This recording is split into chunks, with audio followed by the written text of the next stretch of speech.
ಒತ್ತುವರಿ ಅಂದಿದ್ದೂನು ಸರ್ಕಾರ, ಮನೆ ಕೊಡ್ತಾ ಇರೋದು ಸರ್ಕಾರವೇ. ಕೋಗಿಲು ಲೇಔಟ್ ನಿರಾಶ್ರಿತರಿಗೆ ಸರ್ಕಾರದಿಂದ ಮನೆ ಭಾಗ್ಯ. ರಾಜೀವ್ ಗಾಂಧಿ ವಸತಿ ಯೋಜನೆ ಮನೆ ನೀಡೋದಕ್ಕೆ ನಿರ್ಧಾರ ಮಾಡಿಕೊಂಡಿದ್ದಾರೆ. ಬೈಯಪ್ಪನಹಳ್ಳಿಯಲ್ಲಿರುವಂತಹ ಬಹುಮಹಡಿ ವಸತಿ ಸಮುಚ್ಚಯ ಸರ್ವೆ ನಡೆಸಿ ಅರ್ಹರಿಗೆ ಮನೆ ನೀಡೋದಕ್ಕೆ ಅಧಿಕಾರಿಗಳು ಪ್ಲಾನ್ ಮಾಡಿಕೊಂಡಿದ್ದಾರೆ.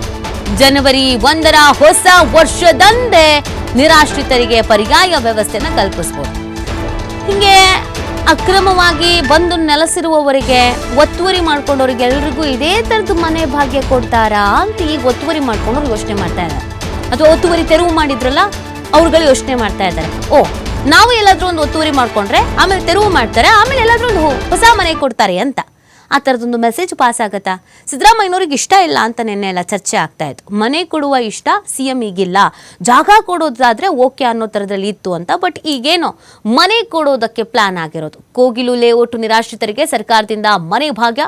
ರಾಜೀವ್ ಗಾಂಧಿ ವಸತಿ ಯೋಜನೆ ಮನೆ ನೀಡೋದಕ್ಕೆ ನಿರ್ಧಾರವನ್ನ ಮಾಡಿಕೊಳ್ಳಲಾಗಿದೆ. ಇದು ಇನ್ನು ಎಷ್ಟು ಮಟ್ಟಿಗೆ ಚರ್ಚೆ ಆಗತ್ತೆ, ಇನ್ನು ಯಾವ ಮಟ್ಟಿಗೆ ಇದು ವಿವಾದಕ್ಕೆ ಕಾರಣ ಆಗತ್ತೆ ಗೊತ್ತಿಲ್ಲ.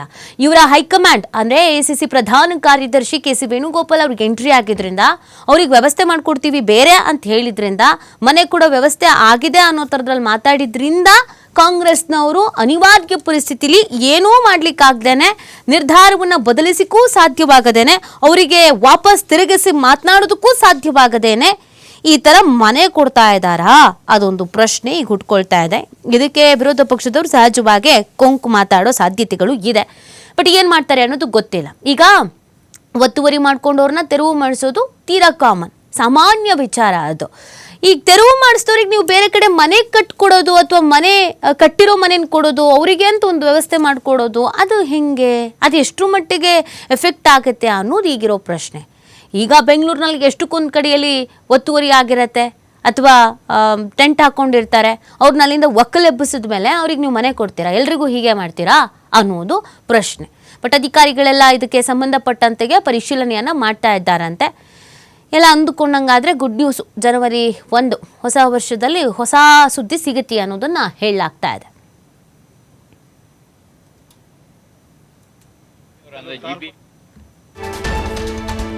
ಕೋಗಿಲು ಲೇಔಟ್ ಸಂತ್ರಸ್ತರಿಗೆ 11.2 ಲಕ್ಷ ಮೌಲ್ಯದ ಮನೆ. ಬೈಯಪ್ಪನಹಳ್ಳಿ ಸರ್ವೆ ನಂಬರ್ 23 ಬ್ಯಾಟ್ರಾನ್ಪುರದಲ್ಲಿ ಮನೆ. ಮುಖ್ಯಮಂತ್ರಿಗಳ 1 ಲಕ್ಷ ವಸತಿ ಯೋಜನೆಯಡಿ 1187 ಮನೆ ನಿರ್ಮಾಣ ಆಗಿದೆ. 1187 ಮನೆಗಳನ್ನು ನಿರ್ಮಿಸಿರುವಂತದ್ದು ರಾಜ್ಯ ಸರ್ಕಾರ. ಕೋಗಿಲು ಜಾಗದಿಂದ 7 ಕಿಲೋಮೀಟರ್ ವ್ಯಾಪ್ತಿಯಲ್ಲಿರುವಂತಹ ಮನೆಗಳು. 11.20 ಲಕ್ಷ ರೂಪಾಯಿ ವೆಚ್ಚದಲ್ಲಿ 1 ಮನೆ ನಿರ್ಮಾಣ. ಈ ಪೈಕಿ ಗ್ರೇಟರ್ ಬೆಂಗಳೂರು ಪ್ರಾಧಿಕಾರದಿಂದ 5 ಲಕ್ಷ ರೂಪಾಯಿ, ಸಾಮಾನ್ಯ ವರ್ಗ ಕೇಂದ್ರ ರಾಜ್ಯ ಸರ್ಕಾರದಿಂದ 3.70 ಲಕ್ಷ ರೂಪಾಯಿ, ಸಬ್ಸಿಡಿ 7.5 ಲಕ್ಷ ರೂಪಾಯಿ ಮಾತ್ರ ಫಲಾನುಭವಿಗಳು ಪಾವತಿಸಬೇಕು.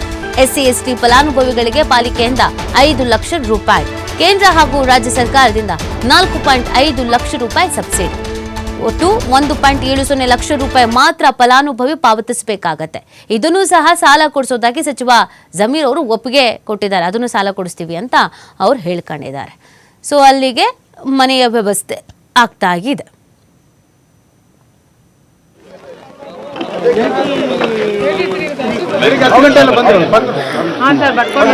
ಅವ್ರ ಹತ್ರ ನೀವು ನಿಮ್ಮ ಏನೇನು ದಾಖಲೆಗಳು ಅದನ್ನೆಲ್ಲ ಸ್ಪಷ್ಟವಾಗಿ ಹೇಳಿ, ಅವರು ಎನ್ಕ್ವೈರಿ ಮಾಡ್ತಾರೆ.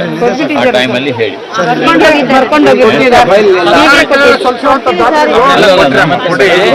ಅಧಿಕಾರಿಗಳ ಹತ್ರ ಕೊಡಿ, ನಿಮ್ಗೆ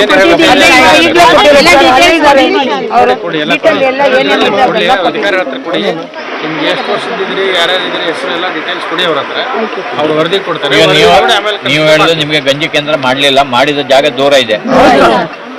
ಇದು ಎಲ್ಲ ಈ ಟೆಂಪರರಿ ನಿಮಗೆ ತರ್ಪಲ ಇದೆಲ್ಲ ಕೊಟ್ಟದ್ದು ಬೇರೆಯವರು, ಇದ್ಯಾರು ಕೊಟ್ಟದ್ದು?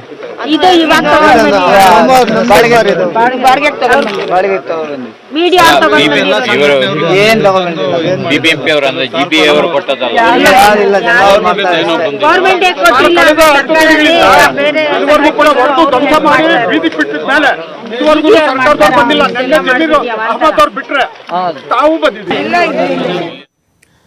ಕೋಗಿಲು ಲೇಔಟ್ ವಿಚಾರದಲ್ಲಿ ಮುಜುಗರಕ್ಕೆ ಒಳಗಾದ ಸರ್ಕಾರ, ಅಕ್ರಮ ಕಟ್ಟಡ ತೆರವು ಮಾಡಿಯೂ ಇಕ್ಕಟ್ಟಿಗೆ ಸಿಲುಕಿರುವಂತದ್ದು ಸರ್ಕಾರ.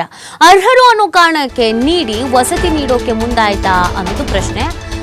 ಅರ್ಹರು ಅನ್ನುವಂಥ ಕಾರಣವನ್ನು ಮುಂದಿಟ್ಕೊಂಡು ವಸತಿ ನೀಡೋದಕ್ಕೆ ಮುಂದಾಗಿದೆಯಾ ಅನ್ನೋದೊಂದು ಪ್ರಶ್ನೆ. ಮುಂದೆ ಇದನ್ನೇ ಅಕ್ರಮ ಕಟ್ಟಡ ಕಟ್ಟಿದವರು ಬಳಸ್ಕೊಳ್ಳುವ ಸಾಧ್ಯತೆ ಇದೆ. ಮುಂದೆ ತೆರವು ವೇಳೆ ಇದನ್ನೇ ಬಳಸ್ಕೊಂಡು ಸರ್ಕಾರದ ವಿರುದ್ಧ ಹೋರಾಟ ಮಾಡಬಹುದು. ಸುಲಭವಾಗಿ ಕಾನೂನು ಹೋರಾಟ ಮಾಡೋದಕ್ಕೆ ಅವಕಾಶ ಮಾಡಿಕೊಡ್ತಾ ಸರ್ಕಾರ. ಕೇರಳ ಚುನಾವಣೆ ಲಾಭಕ್ಕಾಗಿ ರಾಜ್ಯ ಸರ್ಕಾರ ಎಡವಟ್ಟು ಮಾಡ್ಕೊಳ್ತಾ ಅನ್ನೋದು ಪ್ರಶ್ನೆ.